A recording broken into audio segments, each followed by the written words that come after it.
Vous aimez les films de super-héros du Marvel Cinematic Universe? Vous avez aimé Black Panther et les origin stories du MCU en général? Vous aimez ou appréciez les films d'arts martiaux hongkongais? Eh bah ouais, il y a de très fortes chances que ce film vous plaise. Je vous laisse le soin de découvrir le scénario qu'a proposé Shang-Chi et la légende des 10 anneaux. Mais en gros, ce film se déroule après les événements d'Avengers Endgame et raconte l'histoire de cet illustre inconnu au bataillon et personnage secondaire de comics qu'est Shang-Chi.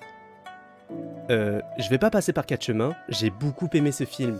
Il est à la fois intéressant, visuellement réussi, on est captivé par l'histoire, on s'attache rapidement aux différents personnages, on est vite pris par ce nouvel univers qui nous est présenté, et il est extrêmement divertissant. Il ne vire pas dans le limite, dans la caricature ou le ordinairement raciste, et c'est tant mieux. Il est souvent comparé à Black Panther, mais ça reste en surface. Il en a des similitudes, ouais, mais c'est pas non plus un remake chinois de l'histoire du roi du Wakanda.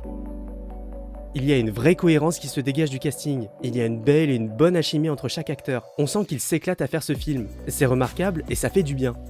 Shimulio et Aquafina portent à eux deux magnifiquement le film. Tony Leung joue un antagoniste plutôt équilibré, et Michelle Yeoh apporte une vraie fraîcheur, un charisme et une sagesse naturelle qui fait plaisir. Oh là là, c'était vraiment bien de l'avoir dans ce Marvel. Les scènes d'action sont franchement généreuses, y a rien à redire à ce sujet. Elles sont fluides, lisibles, elles servent et assistent la progression du scénario, c'est pas juste de l'action gratuite, ces moments sont justifiés. Les combats, eux, sont excellents. Ça faisait vraiment longtemps que j'avais pas vu des combats aussi bien chorégraphiés, aussi bien rythmés et aussi bien filmés. Il y a une vraie beauté qui se dégage des combats. On n'avait pas ressenti ça depuis longtemps, mais il narre une histoire, un passé, un échange. C'est dansant, c'est même parfois poétique. Et pour vous dire, ça me rappelle les magnifiques chorés de Tigre et Dragon.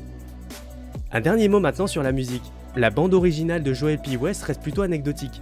C'est juste dommage parce qu'avec un film de ce style, il y avait matière à créer des moments forts ponctués par un thème marquant, lyrique, peut-être même épique. Là, ça fait juste pile le boulot, sans plus, contrairement à la BO de Black Panther qui, elle, avait une réelle identité forte. Mais bon, tant pis.